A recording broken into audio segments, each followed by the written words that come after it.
ভিডিওটা এরকম, দেখ তুই কি করবি, কোনো ছেলেদের সাথে করবি? যে আমি বলতাম কি না, তখন আমি তার কথায় রাজি হই নাই, আমি না ওইসব আমার ভালো লাগবে না, আমি এগুলো করব না।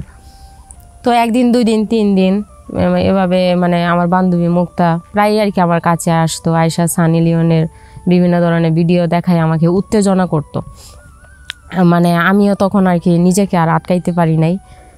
তখন আর কি সে আমাকে বলে যে দেখ দেখ সুমাইয়া, আমার কাছে 3টা ছেলে আছে, অনেক জোস, দেখ তুই কি ওদের সাথে থাকতে পারবি?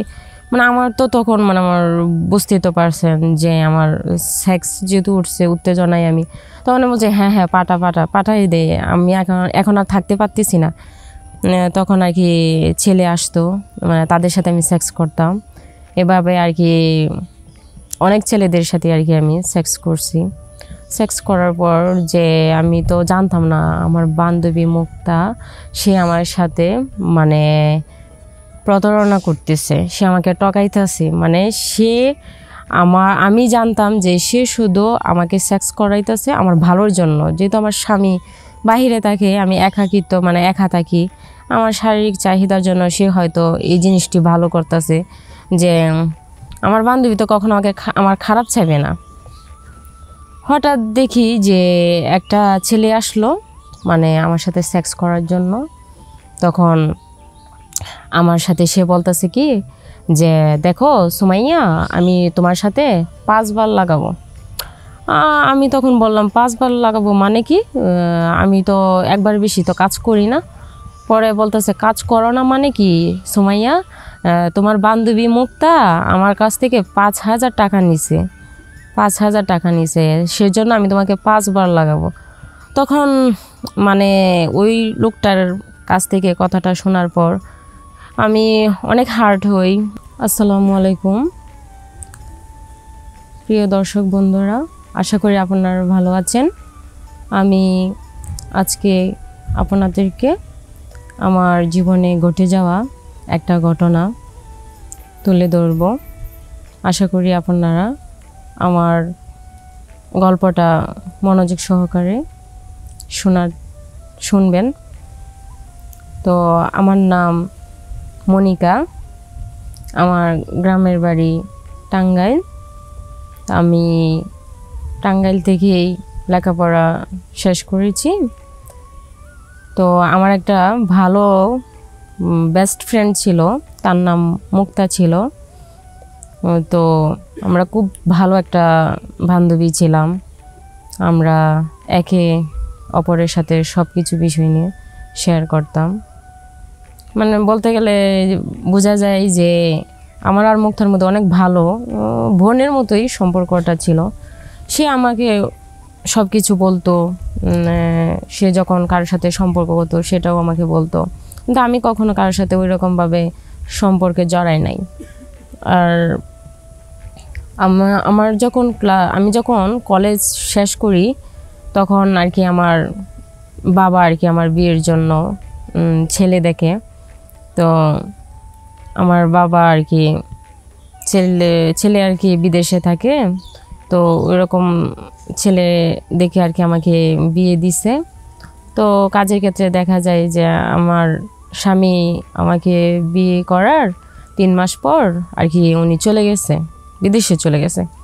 তো আমি একাই থাকি, যেহেতু গ্রামের বাড়ি, আমি একাই থাকি, আমার সাথে তেমন কেউ থাকতো না।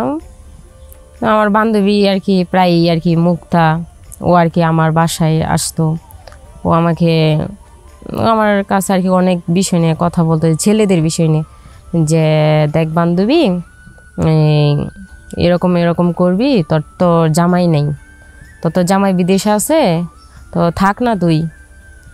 তখন আমি বললাম যে না, আমি কোনো ছেলের সাথে সম্পর্কে জড়াইতে চাই না, কারণ আমি বিবাহিত, আমি আমার স্বামীকে নিয়ে আমি অনেক হ্যাপি আছি, উনি আমাকে অনেক ভালোবাসে, আমি ওনাকে ঠকাইতে পারবো না। এভাবে আর কি মুক্তাকে আমি বলি, আমার বান্ধবীকে বলি যে দেখ বান্ধবী, এই বিষয় নিয়ে কখনো আমার সাথে কথা বলবি না, কারণ আমি চাই না বিয়ের পর আমার দেহটাকে অন্য কাউকে দিতে, কারণ আমি মন প্রাণ দিয়েই আমি আমার স্বামীকে ভালোবাসি। সো ওই ক্ষেত্রে দেখা যায় আমার বান্ধবী মুক্তা, আমার জামাই বিদেশ গিয়েছে, 5 মাস হয়েছে, মানে সেই সুযোগটাই আর কি আমার বান্ধবী মুক্তা কাজে লাগানোর চেষ্টা করতেছি। মানে ওর ওর মধ্যে কি প্ল্যান ছিল সেটা তো আমি জানতাম না, আমার বান্ধবীর মনে কি ছিল। কারণ বেস্ট ফ্রেন্ড তো বেস্ট ফ্রেন্ডই হয়, যে সে যে আমার ক্ষতি করবে এভাবে আমি তখন বুঝতে পারি নাই। তো মূলত হয়েছে সে মানে এই সুযোগই নিছে, যেহেতু আমার স্বামী বাহিরে চলে গেছে। সো দেখা যায় যে মুক্তা আমার বাসায় আসতো, প্রায় আর কি আমার বাসায় আসতো, আইসা আর কি আমাকে বলতো যে মানে সে আর কি অনেক ছেলেদের কাছ থেকে টাকা নিয়ে মানে আর কি সানি লিওনের ভিডিও এনে মানে আমার কাছে আইনা আর কি আমাকে দেখাইতো, সানি লিওনের বিভিন্ন ধরনের ভিডিও দেখাইতো আর কি আমাকে।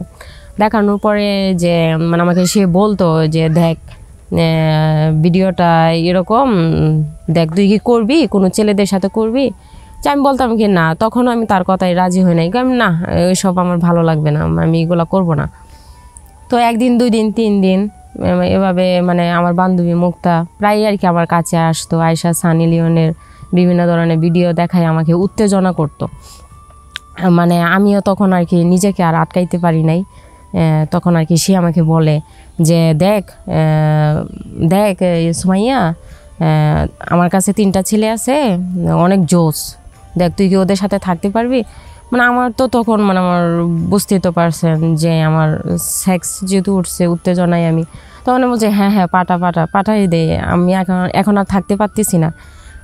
তখন আর কি ছেলে আসতো, মানে তাদের সাথে আমি সেক্স করতাম। এভাবে আর কি অনেক ছেলেদের সাথে আর কি আমি সেক্স করছি। সেক্স করার পর যে আমি তো জানতাম না আমার বান্ধবী মুক্তা সে আমার সাথে মানে প্রতারণা করতেছে, সে আমাকে ঠকাইতেছে। মানে আমি জানতাম যে সে শুধু আমাকে সেক্স করাইতেছে আমার ভালোর জন্য, যেহেতু আমার স্বামী বাহিরে থাকে, আমি একাকিত্ব মানে একা থাকি, আমার শারীরিক চাহিদার জন্য সে হয়তো এই জিনিসটি ভালো করতেছে, যে আমার বান্ধবী তো কখনো আমার খারাপ চাইবে না। হঠাৎ দেখি যে একটা ছেলে আসলো মানে আমার সাথে সেক্স করার জন্য। তখন আমার সাথে সে বলতেছে কি যে দেখো সুমাইয়া, আমি তোমার সাথে 5 বার লাগাবো। আমি তখন বললাম 5 বার লাগাবো মানে কি, আমি তো একবার বেশি তো কাজ করি না। পরে বলতেছে কাজ করো না মানে কি সুমাইয়া, তোমার বান্ধবী মুক্তা আমার কাছ থেকে 5,000 টাকা নিছে, 5,000 টাকা নিছে, সেজন্য আমি তোমাকে 5 বার লাগাবো। তখন মানে ওই লোকটার কাছ থেকে কথাটা শোনার পর আমি অনেক হার্ট হই, মানে আমার খুব কষ্ট হয় যে বান্ধবীকে আমি এত বিশ্বাস করতাম, এত ভালোবাসতাম, যাকে আমি ছোট বোনের চোখে দেখছি, বোনের নজরে দেখছি, আমি মনে করতাম সে আমার ভালোর জন্য হয়তো এই কাজগুলো করতেছে, যাতে আমি আনন্দ পাই, খুশি পাই, মানে একটু হাসি খুশি থাকি, যেহেতু আমার জামাই বিদেশে থাকে। তো সে আমার জামাই বিদেশে গেছে বলে এই সুযোগেই যে সে কাজে লাগাবে, সে আমাকে দিয়ে সে ইনকাম করতেছে, মানে আমাকে দিয়ে সে টাকা ইনকাম করে। আমার কাছে প্রতিদিন মানে ছেলে আসতো 5 থেকে 10টা। আসার পর মানে আমি তো ভাবতাম যে আমার সেক্স যেহেতু বেশি, ওই কারণে হয়তো আমার সাথে ছেলেরা মানে মিলামেশা করতে চায়। কিন্তু মুক্তা আমাকে কখনো এটা বলতো না, আমার বান্ধবী, যে না আমি তোকে দিয়ে টাকা ইনকাম করি, কিন্তু সে এই কথাটা আমার কাছে গোপন রাখছিল। তখন আমি ওই যে সেক্স করার ওই ছেলেটার মুখ থেকে যখন শুনি, আমি মানসিকভাবে অনেক হার্ট হই, অনেক দিক থেকেও আমার অনেক খারাপ লাগে। সেটাই বলতেছি যে আমার মতো এরকম মানে বিশ্বাস করে বান্ধবীর পাল্লায় কেউ পড়বেন না, কারণ সব বান্ধবী এক হয় না। এটাই হলো আমার জীবনের গল্প।